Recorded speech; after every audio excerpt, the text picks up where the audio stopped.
Before we start our podcast, I wanted to give you a little bit of information. I have to make a correction. During this episode, we talk about Universal Orlando's buy 2-day, get 2-day free ticket, which is a great deal, and we go into it in depth later on in the show. But I made a mistake.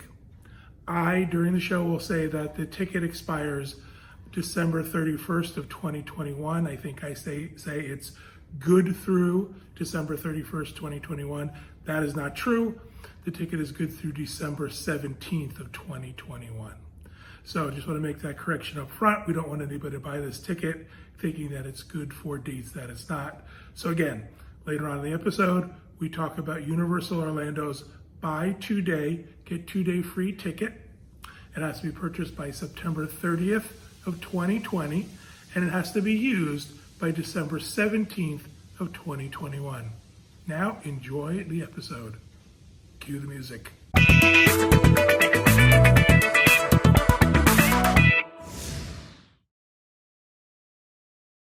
Hello, everyone, and welcome to the Dreams Unlimited Travel Podcast. My name is John Magi, and I will be your host.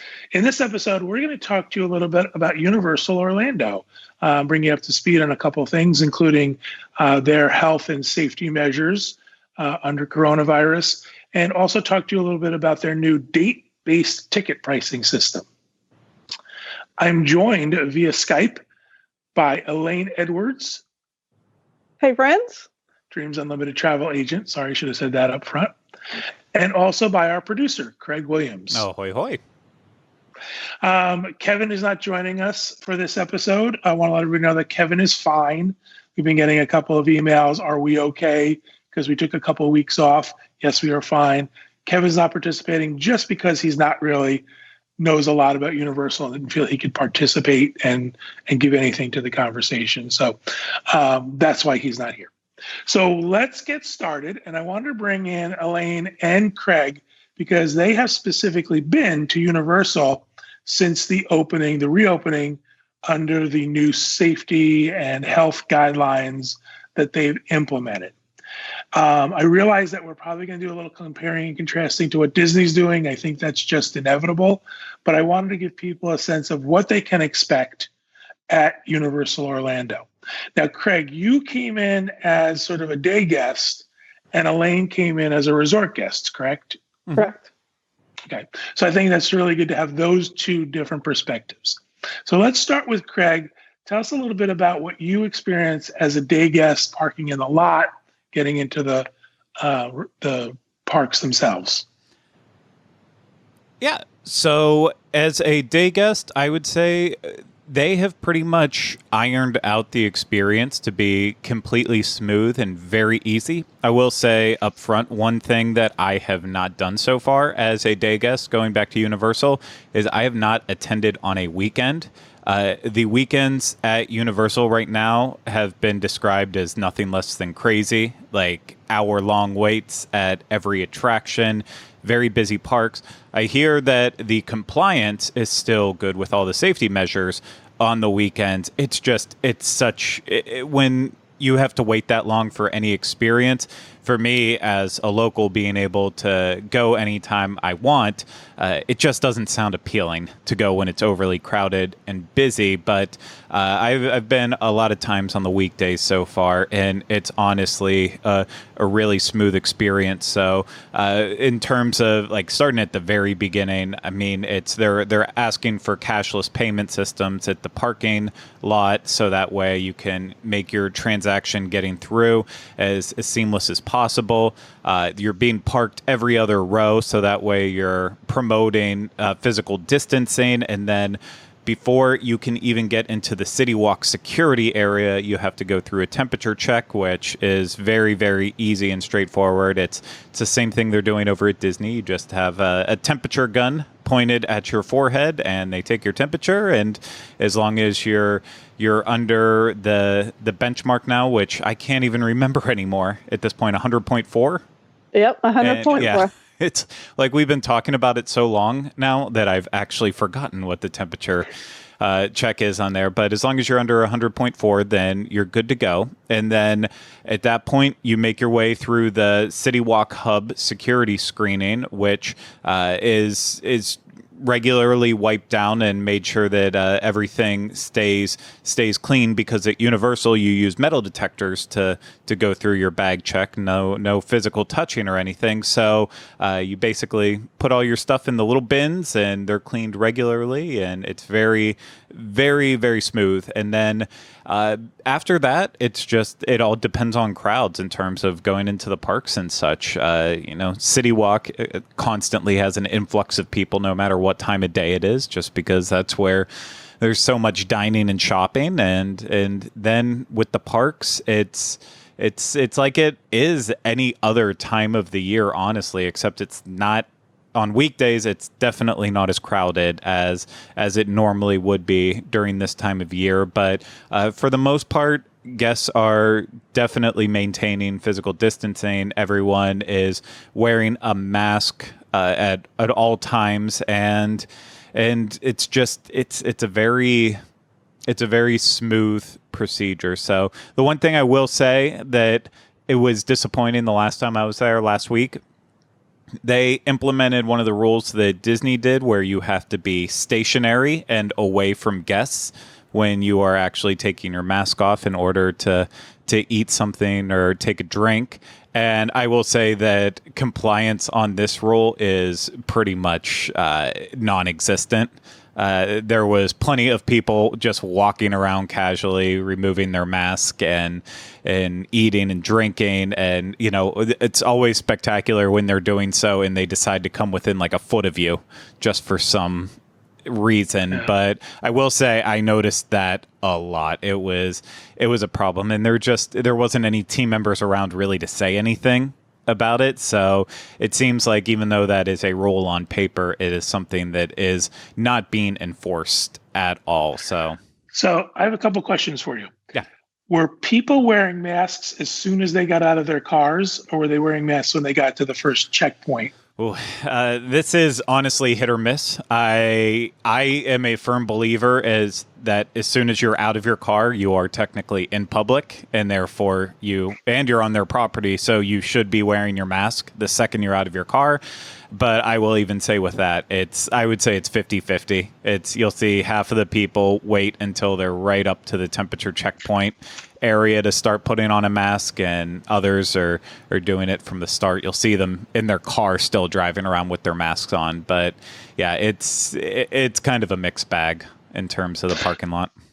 Second, I don't know if I missed you saying this or not, hand sanitizing stations, same as Disney, every couple of feet, every once in a while. Yeah, at in a lot of gift shops and dining locations, at every attraction, in the entrance and the exit ones. And the exit ones are sometimes hard to see. They're not always placed like right out in front, but they are at all of the entrances and exits of the attractions. Not the very entrance, but right before you get on, you'll have a team member actually squirting hand sanitizer into your hand. So that's a big difference from Disney, where they're just, they have at Disney, there's sometimes 3 or 4 hand sanitizer touchless stations set up from the time you're getting into the queue before you get on the ride. But at no point in time are they forcing you to actually use their hand sanitizer, whereas with Universal, right before you get on the ride or very close to before you get on the ride, you actually do have a team member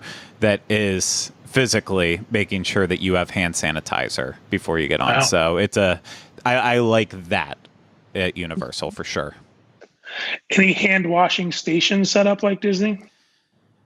Not that I have noticed at all. So I know that was one thing that they had talked about at one point, but maybe it's just I'm not looking in the right places. But I mean, in terms of hand washing and such, Universal's just like Disney, where they have tons of bathrooms throughout property. And so it's really one of those things where I don't think you necessarily need the extra station set up, because even over at Walt Disney World, it's few and far between when you see anyone actually using them. I feel like sometimes if one person starts using them at Disney, then it sets off a trend where everyone starts using it because they see it and it clicks with them. But most of the times I'm walking through, I'm not seeing anyone use them anyway. So honestly, I don't personally think it's that big of a deal that Universal doesn't have them plastered everywhere, but that's just me.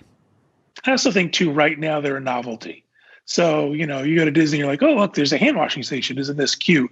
And you might want to go over and use it. But like you said, I don't think people are really necessarily using it. Well, all right. So I'm sorry, go ahead. I was just going to say with those, it's part of the issue that I have is like at Disney, they shove so many paper towels up in them that I've washed my hands at the stations and then I've struggled for 10 seconds to try to pull paper towels out of there to the point that I'm like touching everything on the hand washing station. So I'm basically negating the fact that I just washed my hands at this, whereas I'd rather go into a bathroom, and a lot of Universal bathrooms, they have the touchless drying and stuff, which I'm sure just spreads germs around more. But it's also, it's also particular about what, after you wash your hands, what you touch and such. Like, everyone's different with that, but for me, just go into a bathroom and wash your hands. It's easy enough. I'm an air dryer. You can do that. I like that too. Just, make your hands dry. So thank you for that. Elaine, let's talk a little bit about the resort. Where did you stay? So we stayed at Cabana Bay in one of the family suites. So talk to us about the process of getting there and what you saw them doing at the resort level for the health and safety stuff. So when we arrived, as soon as you walk into the door of the resort, there is a security guard there, and they're stationed at all of the entrances and all of the exits to the resorts. They immediately take your temperature, and if you pass, then they give you a wristband. And that means you are good to go for the rest of the day. So you can use that wristband if you go to City Walk, if you go in the parks, any of the restaurants, any of the other hotels, that kind of thing. It's you just show it to them, and they let you go by for the rest of the day. So as in the mornings, as you're leaving your room to go down and then leave to get on a bus or get on the ferries or start walking to get to the parks, then you just stop by one of those stations on the way out the door. They take your temperature and they give you that wristband. We did also bring a thermometer with us. I took myself and all of my kids' temperatures every morning just because I didn't want a surprise when I got down there. And I wanted to be diligent with self-monitoring as well. When we got to you don't want the kids, want the kids to be, disappointed. Oh, ready to go, let's go. And then someone says to them, I'm sorry, you have a fever, you can't get in. So I think that's a great idea. Let's be prepared and know what to do. So before you go on, what was your plan B? If you got up in the morning and a kid had a fever, what would you do? So if somebody had a fever, then we would probably kind of just wait a little while. We tend to kind of just roll out of bed and go. And so maybe their fever was just because they were, under blankets and sleeping. So we'd probably wait an hour, take temperatures again. If I felt like they had a fever and it was rising or they were showing other symptoms, at that point, I would probably try to call a convenient care and see if we could get in to be checked. Excellent. All right. So what else you want to let us know about how you felt about the health and safety stuff at the resort? So at the resort, the check-in desk did have plexiglass up between yourself and the team member. The lines had the social distance markers on the floor. People were doing really well with staying away from each other, but there was hardly anybody there. So I did travel the week after Universal reopened. So I was there very, very early in the process. And I know things have adapted and transitions and changed since I traveled. But it was very, very new to everybody. And everybody was doing very, very well staying away from each other. The remote was in a baggie in the hotel room. And again, we were sure if you're supposed to take it out of the baggie or leave it in the baggie. I think that is a cause for debate right now. And they never at any point came and cleaned our room. They said that they weren't doing room cleanings. You could request towels, trash. We did request more shampoo because we needed some. We requested more tiles because we needed some. And once you checked out, they said that all rooms would be left completely untouched for 24 to 48 hours. Then they would be cleaned, and then somebody new might be coming into that room. So they were leaving some time between guests. That's actually, there is I'm trying to think of what the right word is. There is a division of the government in Florida that is making these rules about hotel guests and short-term rental guests. I know this because we own Dreams Villas. And one of the rules now is that you have to have 24 hours between guests in your room or your home. So that's something that they're following as a state regulation. I don't want to go as far as say it's a state law, because I don't know that that's true, but it's a regulation by this the Hotel Rental Association. I don't know exactly what it's called, but so that's good to know that they're following that. And the whole idea of no housekeeping, do you know that that's ongoing, or was that just because it was so early in the process? As far as I've heard, that's still what I think Universal and Disney are both doing right now. Is I think if you have a longer stay, after 3 or 4 days, they come and they do trash service at Disney. But I think for right now, they're not doing housekeeping during your stay unless there's something that you specifically asked for. Yeah, I don't know that people need it. I think we got used to this idea of having daily housekeeping, and I don't know that it's that crucial anymore like it used to be. I think people can get used to that. Right. What else you want to tell us specifically about Universal that they did well, or maybe they didn't do well? What do you want to share with folks?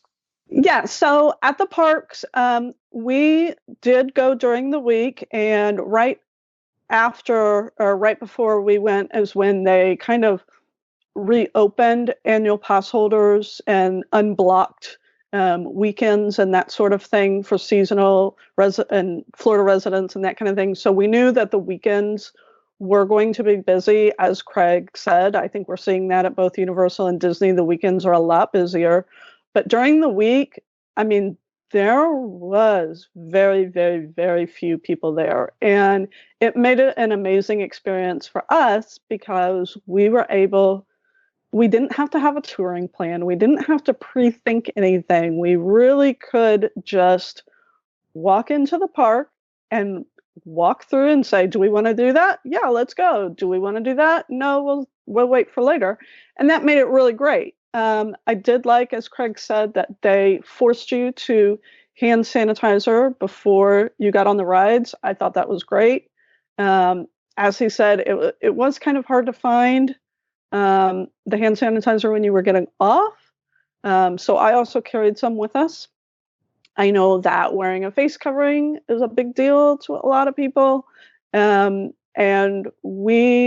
I was very worried about that because I do have 3 kids, one of them that specifically has sensory issues. And we chose to use the paper disposable ones. And I thought they did great. They were lightweight. They did not bother us at all. Not one child complained about having to wear one, even though my kids complain about everything. They never once complained about them. And what I liked about the disposable ones is it was so easy that if it got wet or it got dirty or you just felt like, oh, I've been in this for too long, you could take it off, throw it away, put on a new one. On Jurassic Park, once you are seated on the ride, they do announce that you can take off your face covering at that point. And on Rips Off Oz, they never announced it. So we went ahead and we left it on. And of course, we were completely drenched. And we took them off and threw them away at that point. But they never announced it on that one. But they do say in their policies that you can remove your face covering on attractions that include water elements. So that's good. Let me ask you a question. How did you prepare your kids for wearing a mask? Did you tell them something? Did you negotiate with them? Did you bribe them? How'd you get them to do it? So, at that point, my kids had been in the house for 3 months because their schools had been shut down. And so they haven't really been anywhere. I didn't take them to the store with me anytime I needed to go anywhere. So I think up to that point, they had only worn a face covering like one time. So I bought several packages of these disposable ones. And I think it was like that morning on the way to the airport, I kind of just threw them at everybody and I said, here, put this on. We have to put it on before we get to the airport. And I just told them, this trip was not a planned trip that we had been like booked months ago and we had been looking forward to. I only booked this trip about 3 days before we got on the plane and left. It was a very last minute decision. And I told them, I said, look, do you want to go to Universal? This is a great opportunity. There's very few people there. However, you do have to wear a mask the entire time we are there. There may be attractions that are closed. There may be shows that are closed. They're not going to have like the nighttime, the spectaculars or anything like that. Are you okay with this? And they said, yeah, sure. So I did not have to bribe them or anything like that. And after the trip, I asked them, I said, how do you feel now that we're on the other side? Did wearing a mask, did this ruin your trip? And all of them said, no, this was no big deal. It really didn't. They didn't feel like it was any different. They didn't feel like it was a big deal. They kind of liked that this was a once in a lifetime opportunity, that they were able to visit the parks and there be relatively empty at the time, especially the Harry Potter lands. For them to be empty and the Harry Potter rides to be walk-ons was amazing. So they actually loved it. That's great. That's great. How old are they again? So my oldest is 18, my middle one is 12, and my youngest is 8. So they are a little bit older and they have the understanding of this is why we're wearing a mask. This is why we're using hand sanitizer. This is why we are standing 6 feet apart from everybody. So they understand what's going on. Excellent. All right, Craig, I want to go back to you for a minute. Let's talk a little bit about the difference between Disney and Universal and how did you feel? Did you feel like one did a better job? Did you feel safer in one place than another? Give us a little bit of background as comparing the two. And not necessarily like, this happened, but more of a general of who do you think did a better job opinion-wise? I think, honestly, Disney slightly outweighed Universal in this one, but also Disney took a lot of extra time in order to reopen. They spent that extra month that they stayed closed putting in plexiglass dividers in queues, and they go the next step with their cast members over at Disney by saying if you're going to be out close to a guest, not only are you wearing a face mask, but you're also going to have a shield on as well too. And I feel like there's just a couple little small things that Disney is doing that definitely when you get into more close and confined spaces, I think those little choices that they're making go a lot more, got to go a lot further. Sorry, as I'm stammering over myself here, but okay. So Universal didn't do that. You didn't go to a queue in Universal with dividers or anything like that. They have the same spacing system as Disney did. So technically Disney took theirs where, it's at least spaced out every 6 feet, but pretty much in a lot of places it's 6, 7, 8, 9, 10 feet.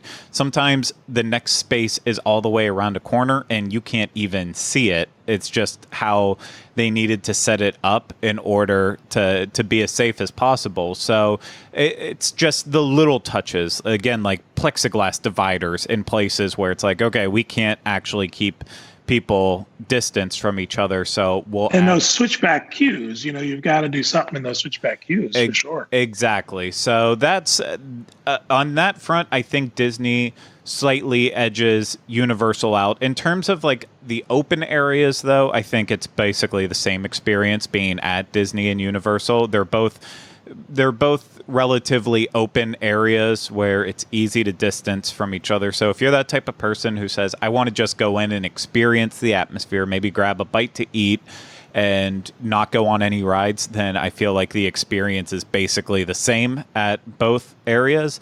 And then in terms of resorts, I have not stayed at Universal yet, but I have stayed at Walt Disney World, and Universal definitely wins the prize on handling their hotels better, which maybe it's thanks to the fact that Lowe's is the ones actually operating the hotels, because at Disney, you don't have temperature checks when you're going in or out. You just walk right in and you're there. And then on top of that, I felt like looking at the pool areas that the pools were almost always overcrowded from like in the middle of the day and then later on at night. And lots of people were just walking around without masks on because, they're at their hotel and they think that there's not a lot of people around, so they can just kind of be going around. So in terms of Disney and their hotels, I did not care for the experience, but hearing what Universal was like, it feels like Lowe's and Universal together have set up a better system for hotels.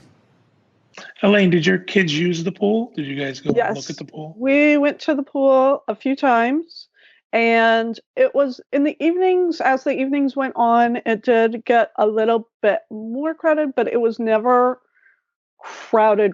Like, I never felt uncomfortable. There was always plenty of space around me. The lazy river that Cabana Bay has, they were not using the floats at this time. Like, they weren't doing the rentals. If you happen to bring your own, you could use it, but they were not doing the rentals. So we just walked through. And everyone that I saw, honestly, once they got out of the pool and they were walking back to their rooms, they were putting masks on. From everything that I saw, like we said, we did it a few times. We also did go to Volcano Bay. Okay. And we got there about a half an hour before they open, and we social distanced ourselves from everybody in line, but not quite everybody else was doing that. And then we actually just went ahead and rented a cabana while we were there, because it gave me a peace of mind having our own private space away from everybody else. And we were able to order food that way and have it delivered without having to wait in line or anything like that. And so it gave us that sense of security of having a private space away from everybody else. Yeah, I get it. I mean, I don't want to be in a pool with a whole bunch of people. We have a pool in our backyard. I don't even like it when Kevin's in there with me. But make him wear a mask. Even at Volcano Bay, they have the Tapu Tapu system that you can utilize so that you don't have to wait in line. And I'm sorry, my cat is trying to walk across the That's all right. We usually have a dog in our lap or something. We didn't have to use it once. There was no lines. All of the slides were just walk-ons. And so it was very, very, very empty. When we were in the wave pools, there was nobody around us. So we felt very safe at Cabana Bay while we had our masks off. We didn't have any issues or any problems with that. Excellent. Great. It sounds like Universal's doing the right stuff. Mm-hmm. It sounds like they're implementing all the right procedures, and it sounds like they're working hard to do that. And I think that's important because we want to feel safe there. And we want to, as a travel agency, we want to send people there so that we feel comfortable that they're going to be okay. So I think that's really important. Right. Kevin and I were talking about, I'm sorry, go ahead. And that is why I took this trip. Because, as soon as Universal opened, because they were the first one opening, and I knew that Universal and Disney would be having very similar procedures, I wanted to experience them myself, because if I wasn't willing to do it, I wouldn't feel comfortable sending my clients. and be able to say, yes, it's okay to take your family on this vacation. So, I mean, that's a big reason why I went and I did this for myself. So, Kevin and I were talking the other day. One of the things we'd like to do is he and I are going to head over to SeaWorld one day. We don't sell a lot of SeaWorld. It's not a big product for us, but there's a lot of folks who, when they come to Central Florida and they stay at Disney or Universal, they like to do an add-on day at SeaWorld. So it'd be nice to see what they're doing over there. And I know their crowds are super light. They're having a whole bunch of problems getting people in the parks. So I would feel safe going there for a day and seeing what their procedures are like. So very cool. Anything you guys want to add that we didn't cover on the health and safety procedures for Universal before we move on? One thing that I thought was a really great opportunity, if you have a child that is very into Harry Potter, is that because this area, the Harry Potter areas are so empty right now, it gives you being able to experience it without the crowds. But for the Ollivander's Wand experience that they are doing, they are only allowing one family in at a time. And so this was awesome because you knew that your child was going to get picked for the experience. Whereas normally when you go in, you're going in with 5 or 6 other families, your child doesn't get picked, then they're upset and crying, and then we have a situation. So you are guaranteeing that your child gets to get picked for the experience, and all eyes are on them. It was a great time. And then because, again, the land is so empty, they're able to actually walk around, be able to use that interactive wand to do all of the spells without all of the crowds. And so that was a very special thing to be able to do right now. It's either a good thing or a bad thing. Because you know your kid's going to get picked for one of them expensive wands. And then you know you're going to buy the wand. Got to buy the wand. Very cool. All right. So excellent. Thank you guys for that. Let's move on to the next part of this conversation, sticking with Universal Orlando. Some news came out last week that Universal Orlando has moved to a date-based pricing system for their tickets, similar to what Disney's done already. So the good news is we don't really have a lot of, it's not a shock. It's not like, oh, we got to learn a whole new thing. It's a very similar system to what Disney's doing. This was implemented as of August 18th, yes, I believe. And I've got some information and some frequently asked questions, but basically what I want folks to know is that it's similar to Disney. Depending on when you're going to come, you would buy the ticket for that date, and then you could adjust it for how many parks you want to go to and how many days you want to stay.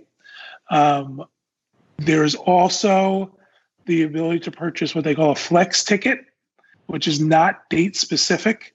So if you decide, listen, I don't want to buy a specific date ticket because we may not go, you could buy a flex ticket for a different pricing model than the date-based pricing. And we have seen a little bit of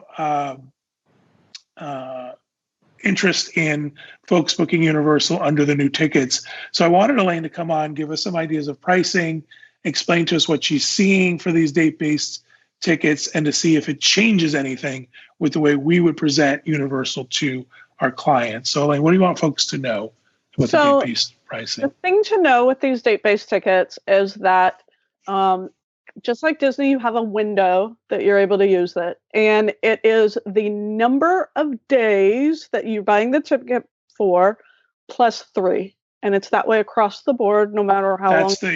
That's how long the tickets are good. Yes. Just to make it known that's, because Disney has that thing where it depends on how long you buy, how long the ticket length is, then it's how good the ticket is for. But all of them are plus 3 days. Plus 3. So if you buy a 4-day ticket, then plus those 3 days, you have a 7-day window to use those tickets. And you do not have to use it on the first day, like the date, your starting date. So let's say you pick the starting date of September 1st, then it's going to be good through September 7th. And it's a 4-day ticket. You don't have to use it on September 1st. You can start on September 3rd if you like. However, that ticket does expire on September 7th, no matter what day you use as your starting date within that window. So that's something to know. They, just like Disney, if you have a situation come up, all of the tickets are considered non-refundable. That is there across the board, it's non-refundable. If you buy a 4-day ticket and you decide later that you want to change it and make it a 5-day ticket, you can do that. You have to pay the difference to change it. If you need to change the dates, you have to pay the difference. But they really want you to go buy these date-based tickets. So in doing a little bit of comparing of Universal does still have their buy 2 days, get 2 days free ticket offer right now. This was supposed to expire on August 14th, and they have extended it. You can purchase these tickets through September 30th at this point, and they are good to use through the end of 2021. They're not date-based. So the difference in the pricing on the 3-park ticket for a buy 2 days, get 2 days free, it is about $90 more to go to a date-based 4-day ticket. And it is about $100 more to go to a flexible ticket. That's a 4-day 3-park ticket. As far as just want to make sure folks know this buy 2 get 2. This is a promotional ticket. Right. First of all, it's an incredible deal. It's really a great deal. So it doesn't fall into the date-based ticket option. You can use it for any date before December 31st, 2021. Yes. So that's an excellent option too. And you can buy the tickets and sort of hold on to them. So before we go on to other stuff, I want folks to know that you can buy those tickets through Dreams Unlimited Travel. You can write to Elaine at dreamsunlimitedtravel.com. You can write to me, John, at dreamsunlimitedtravel.com, and we will make sure we get you to purchase those tickets. This is a really good deal. And I'm surprised they extended it with the announcement of the date-based ticket, but I'm glad they did, because I think this gives folks a window to say, listen, I may want to go to Universal in the summer of next year. Well, guess what? Get your ticket now, get your discount now. Yeah. But once these tickets are gone, then you're going to go to the regular pricing. Go ahead, Craig. I've been covering Universal for how many years, and they do this offer pretty regularly, the buy 2, get 2 free, at least once a year, but I don't remember, maybe I'm just not paying attention to details, but I don't remember the last time where it basically was you buy by September 30th and you have until the very end of next year to actually use it. That's usually insane. It's like spring promotion, and then it's good through like the beginning or middle of June, and then that's it. Like you only have like a 3-month window to use it. And so this, like Jen said, like if you think, we might go to Universal next year, even if you don't know your dates, go ahead and buy your tickets while they're on sale, and then book your room later, and you've still got this great deal. I agree. All right, so let's now we're looking at not the buy 2 get 2 free ticket. Now we're looking at just the date-based tickets. We're going to assume that promotional ticket is gone, and now you're buying one for a specific date. What did you find, Elaine, as far as, let's say, ease of use and ease to understand? Is it just as easy as Disney's ticket? Because they're allowing you to make these changes, that's what gives you a little bit of peace of mind, even though they're saying it's only for these dates, it's only for this window. And they have upgraded their Universal app that they have for their parks. And within that app, you can now make changes to this ticket. So if you have decided that, like I said, maybe you've bought a 3-day ticket and decide you want to go to a 4-day, you can actually make that change and pay the difference right within that app that they are using. If you've bought it yourself, you can also contact your Dreams Unlimited travel agent, and they'll make that change for you just as easily. And you can also go to their guest services to make that change. So there's several ways you can make those changes. If you decide you're going to go down, so let's say you started with a 5-day ticket and you decide you only need 4 days, you're not going to get a refund for the difference. They'll change the ticket for you, but you're not going to get a refund. They will leave it at that price. However, if you go up, or even if you need to change the dates that it's good for, if it goes up, you do have to pay the difference. If the date-based ticket pricing goes down, you're not getting a refund. What kind of pricing savings are we seeing for adding a day to a ticket? Is it significant? Because, Disney does that thing where, you get out to 7, 8 days, 9 days, your per day price is pretty low. Yes. So with Universal, their longest ticket is 5 days for the regular daily tickets. And so that first day and that second day, and then once you get into 3 and 4 days, the pricing per day goes down significantly. So you're talking about a very, very small amount to go from 3 days to 4 days, 4 days to 5 days. So it does make sense. If you are considering, do we want to do a 3-day? Do we want to do a 5-day? It really does make sense to add those days on because the amount that you spend goes down. Plus, the longer you stay in the hotels with Universal hotels, they actually give you discounts the longer that you stay. And the awesome thing about Universal packages is you can actually layer discounts. So right now they have a hotel discount, they have a ticket discount, and they have a hotel and ticket bundle discount. And you can layer all of those on top of each other and really get a really great deal. All right, you brought up pricing. Let's talk about some pricing. Let's tell people what they could expect if they want to do a Universal vacation. What have you got for examples? Sure. So I looked at 3 different very popular time periods coming up. So the first one is fall break in October. You have a lot of people that did not take their typical summer vacation and they're ready to do something. And maybe they don't want to do a 10-day trip, but maybe they want to do, a 4-day trip and just get out and get away for a little bit. So looking at the hotels. Oh, we have to talk about the hotels. Right now, Universal has 4 hotels that are open. They have Hard Rock, Royal Pacific, Cabana Bay, and Endless Summer Surfside. The other hotels are not open at this time. We do not have an opening date yet for the other hotels. That's what Disney's doing. Right. It's just a matter of capacity. Right. No sense in opening up a whole resort if they're not going to be able to fill a decent amount of the rooms. So that's not something that bothers me. No. And those are all great resorts. Oh, no, I love all of them. And if you happen to already have a trip that is booked at a different resort, they are giving special promotions for you to move. So you just need to reach out to your dreams agent and they'll get you taken care of, which they've probably already reached out to you at this point and they've told you what your options are. So for fall break, let's look at October 5th through 8th. So this would be 3 nights, 4 days for 2 adults with a 3-park. So that'll be Universal, Islands of Adventure, and Volcano Bay because it's still hot in Florida in October. You'll want to visit Volcano Bay with that buy 2 days, get 2 days free, and the bundle discount.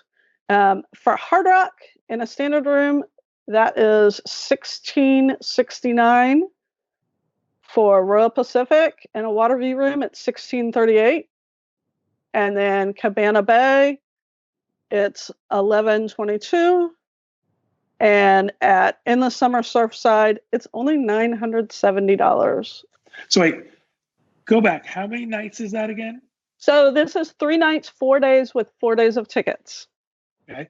And so at one of the resorts where you get the access, the walk on the rides. So that is for Hard Rock and Royal Pacific. Okay. Give me those pricing again. So for Hard Rock, it is $1,669. And for Royal Pacific, it's $1,639. I mean, I think this is a great price. Yeah.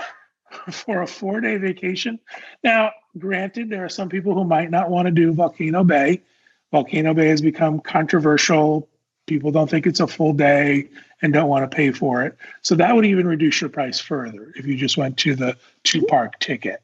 Yes. So again, you're talking about you can either look at Universal as what a great add-on to a Disney vacation, because you can easily get there from Disney and then extend your vacation.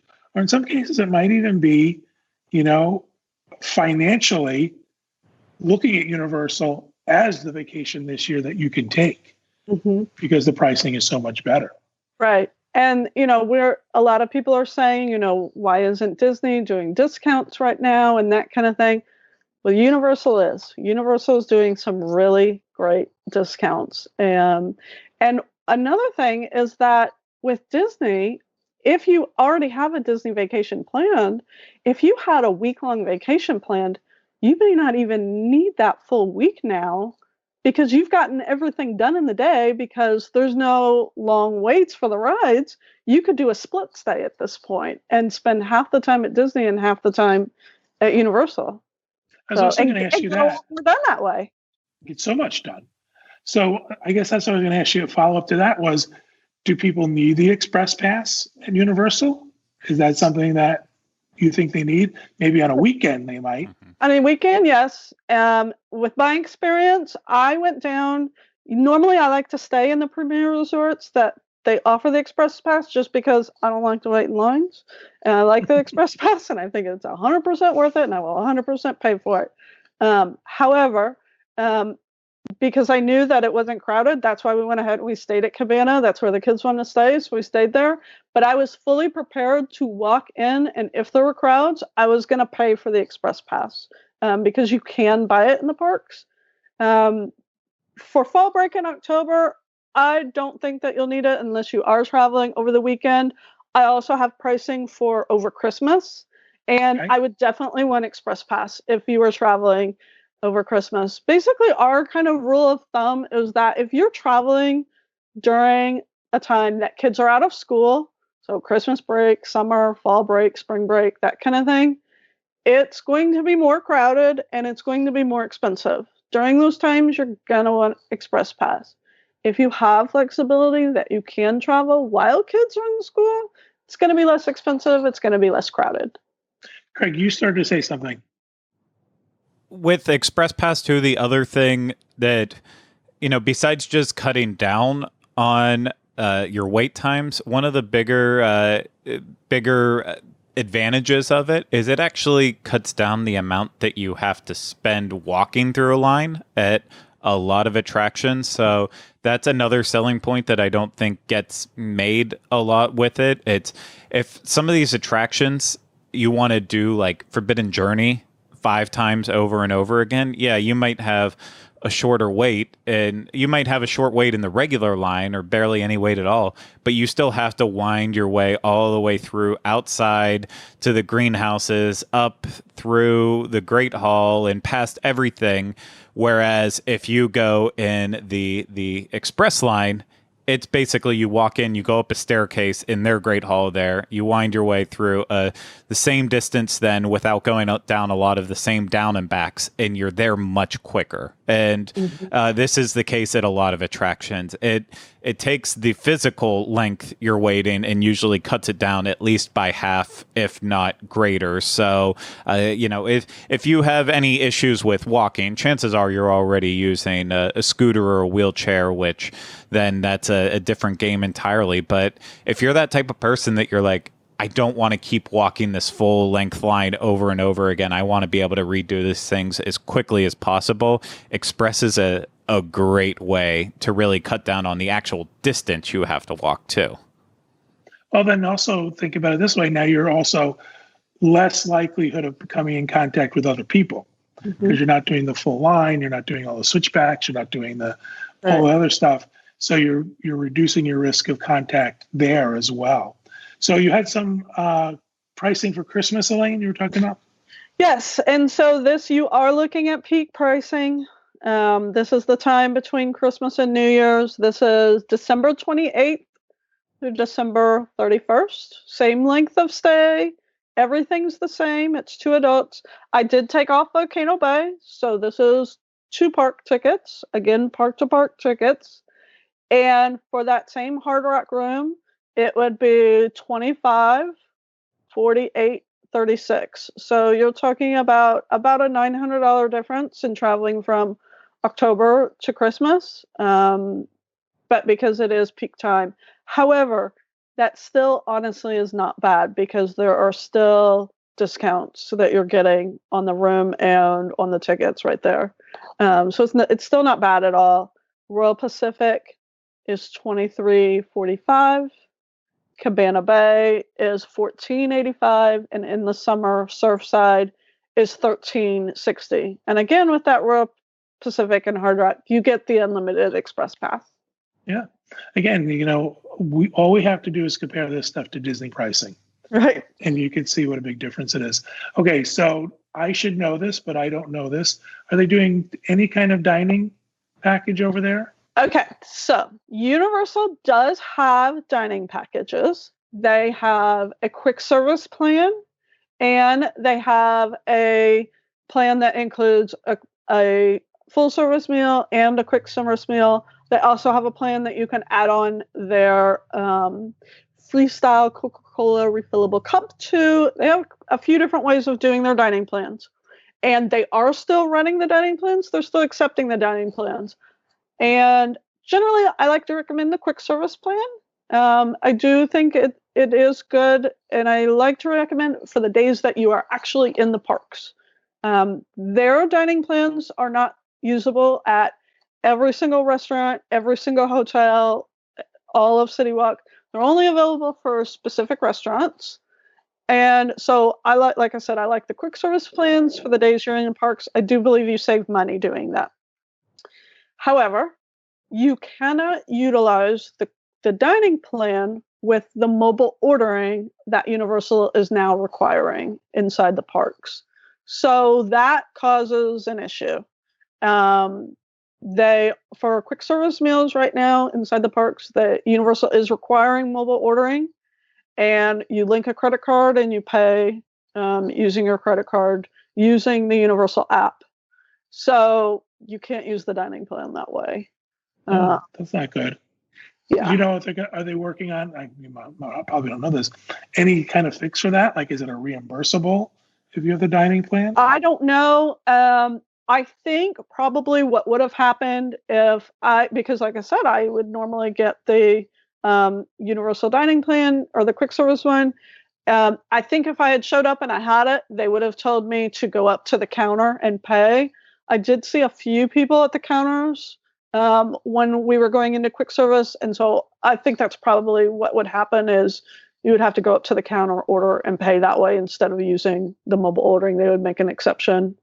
But then it goes outside of their streamlined systems at that point. So they will take you at a register if you have dining plan. If you have to pay with cash for some reason, they still make that open and apparent, but they do want you to use mobile ordering as much as you possibly can, just to help with making sure that you maintain physical distancing. But of course, if you have these other ways of payment, then yeah, they have to find a way to make it possible still. And it's the dining plan is a way that we've criticized it a lot in the past because it wasn't always a great deal. But as drinks and stuff like butterbeer has gotten more and more expensive and been able to include it as snacks on the dining plan, you can actually, you can get to the point where if you're going to order something that's more on the expensive side and then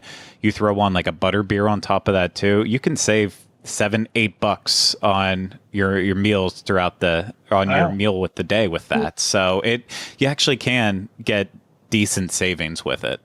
Mm-hmm. It's good to know. What do you guys think about Universal's app versus My Disney Experience? Easy to use, not easy to use? It's used for different things. That's the thing, is it's very different. It's not as of before this week, you didn't link your tickets to it or anything like that. So it wasn't really, you know, or you didn't. Let me take that back. You can link your tickets to it, and you can use it to scan in, but you were not required to. I don't think you're still required to, even with the date-based tickets. They're saying you don't have to. You don't have to. They're highly recommending it because they're saying within the app. I haven't seen it, but they're saying within the app you can make those changes, as in add a day, right, and things like that, and it's a lot easier than going to guest services or something. Right. You know, with my Disney experience, you have to have those tickets in there in order to make your park pass reservations and that kind of thing. Universal does not require park pass reservations at this time. But if you were doing the virtual lines at Universal, you didn't have to have your tickets linked or anything like that, which was causing a little bit of people abusing the system. So, yeah, I mean, it's different. It's two different things. So the Universal app isn't like Disney's, where, you know, prior to COVID and such, Disney, you had to use the app basically to have the most streamlined day that you possibly could.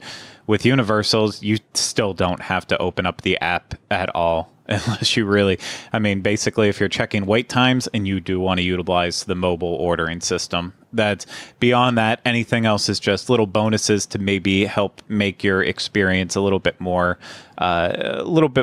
easier. But it's Universal has always been as straightforward as possible with everything to make sure that you don't have to rely on something like an app to be able to do everything. Let's face it, it's an easier experience than Disney. Universal and what's the other park called? Islands of Adventure. I mean, I'll be completely honest that I didn't, even though I have the Universal app and it was on my phone, this trip was the first trip that I actually used the app. I never really used it for previous trips for anything because there really wasn't anything to really use it for. So, excellent. All right. So what we want to do is we want to have a couple takeaways from this conversation about the tickets. They're going to a date-based ticket system similar to Disney's. Pricing will be different on the date you choose and the number of parks and the length of stay, but all of that can be rolled into your package. And you can get one great price. And as Elaine said, you can bundle discounts, which is great. The other takeaway we want to do is this special ticket offer, buy two, get two free, really good deal. Something you should really consider now for a future Universal vacation. And again, you don't have to stay at Universal to use that ticket. So, you know, maybe you want to do a Disney stay and you want to go over and, you know, Uber over or drive over for the day and do it. So I think that's a great option. What else do we want folks to know about Universal before we go? Just go. Yeah, I mean, really, I 100% do not regret going on this trip at all. I had a fantastic time. The staff was all very, very nice. They were happy to be there. I felt safe. I felt more safe at Universal than I do going to the grocery store at this point. So my kids had a great time. It was fantastic. I had a really, really, really great time. And a lot of people that go to Disney year after year after year have never been to Universal.